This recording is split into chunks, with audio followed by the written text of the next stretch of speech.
Selamat pagi, salam sejahtera. Terima kasih karena bersama dengan saya di Nazilin Unity Channel. Isu paling hangat di Malaysia sekarang ini berkait dengan isu skim pension dan juga KWSP. Pastinya perkara ini anda akan tertarik dan tolong share kepada semua orang. Netizen sekarang sedang bercakap tentang penghapusan pension pejabat awam. Ini adalah huraian yang panjang lebar yang pasti menarik hati anda. Sebelum nak hapuskan pension pejabat awam, apa kata Perdana Menteri dan Menteri-Menteri secara sukarela tolak pension terlebih dahulu.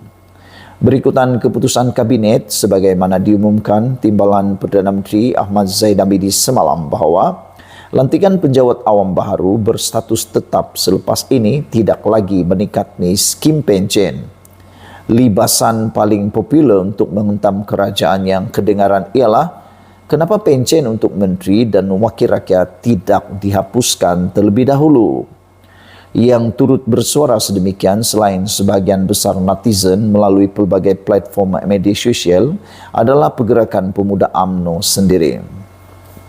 Secara logiknya, walaupun keputusan kabinet itu atas alasan kerana beban kewangan yang makin menggunung terpaksa ditanggung kerajaan, ditambah kedudukan ekonomi dan pendapatan negara yang tidak bertambah baik, ia bagaimanapun adalah jelas untuk sesuatu keputusan yang berat sebelah sambil tidak malu untuk mengekalkan kepentingan bagi diri sendiri.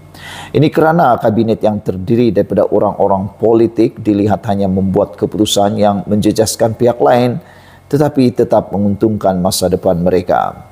Sepatutnya jika benar beban kewangan yang menjadi kekangan sementara pension untuk pejabat awam pengambilan baharu dilihat wajar untuk dimansuhkan, ia perlu didahului dengan penghapusan semua pension untuk orang-orang politik, merangkumi Perdana Menteri, Timbalan Perdana Menteri, Menteri-Menteri, Timbalan Menteri, Ahli Parlimen, Ahli Dewan Negara, ADUN, Menteri Besar, Ketua Menteri, Exco Kerajaan Negeri dan juga setiausaha politik. Lagi pula, syarat untuk penjawat-penjawat politik berkenan dibolehkan menikmati pension hanya dengan berkhidmat sekurang-kurangnya 3 tahun sejak saja berbanding pejabat awam yang kena berkhidmat berpuluh-puluh tahun sehingga bersara dan hanya selepas itu barulah ada pension untuk kehidupan selepas bersara.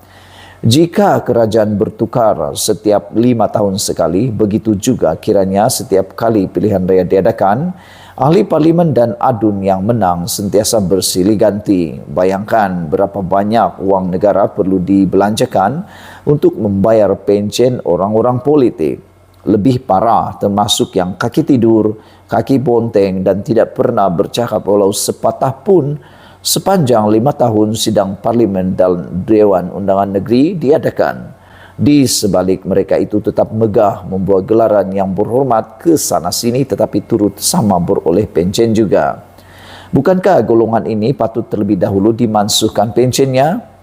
Sebab itu, jika kerajaan benar-benar mahu dilihat bersikap adil dalam penghapusan pension kekitangan awam ini, tiada pilihan melainkan ia mesti dimulakan dengan memansuhkan pension orang politik terlebih dahulu.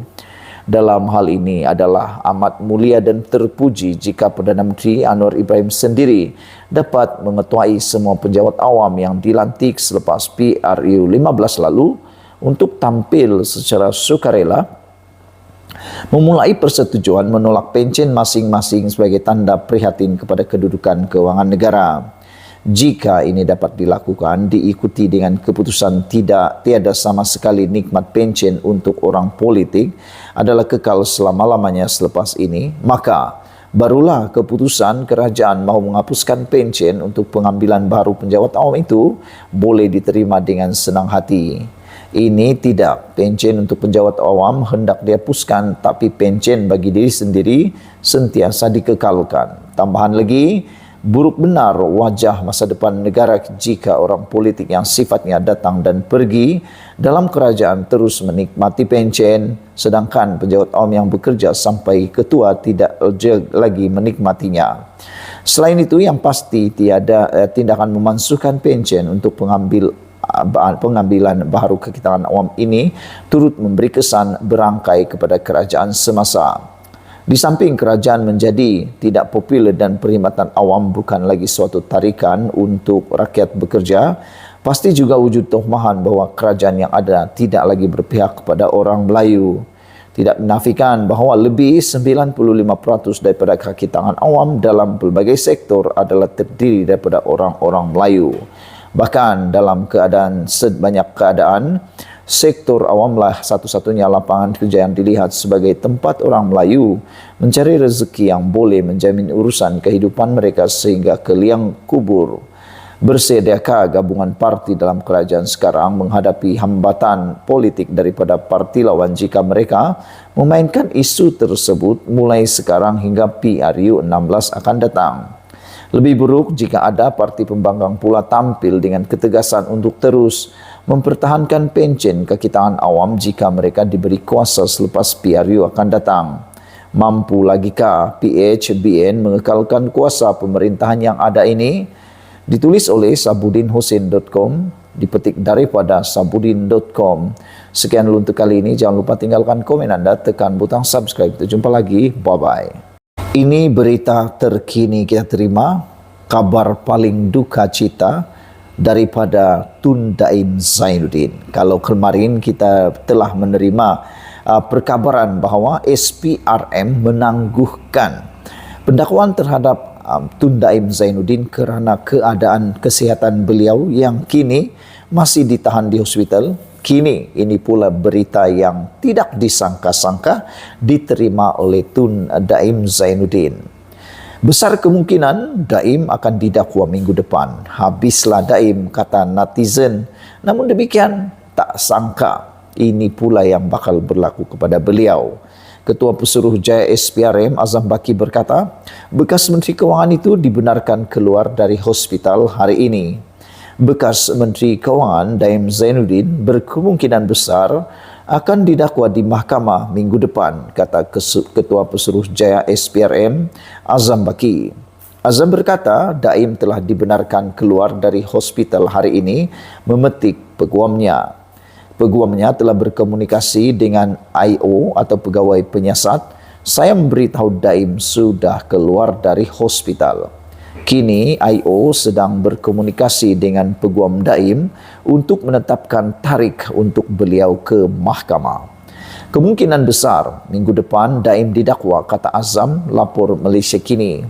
Semalam Azam berkata SPRM telah mendapat kebenaran Jabatan Peguam Negara untuk mendakwa Daim walaupun ditangguhkan kerana beliau dimasukkan ke hospital.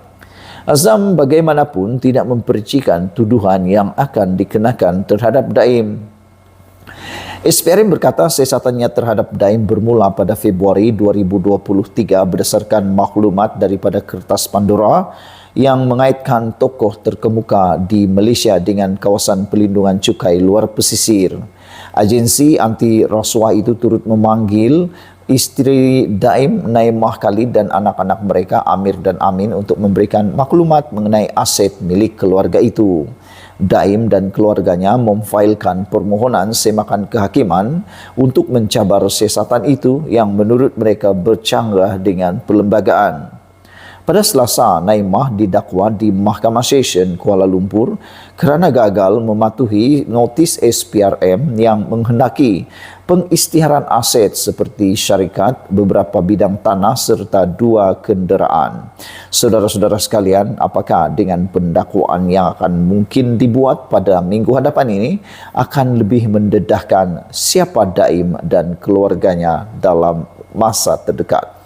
Dan adakah pendedahan itu akan mendedahkan perkara-perkara baru yang kita tidak pernah tahu sebelum ini? Kerana biasanya selepas dalam pembicaraan barulah perkara-perkara menarik akan lebih terdedah. Sekian dulu untuk kali ini. Jangan lupa tinggalkan komen anda, tekan butang subscribe. Kita jumpa lagi. Bye-bye.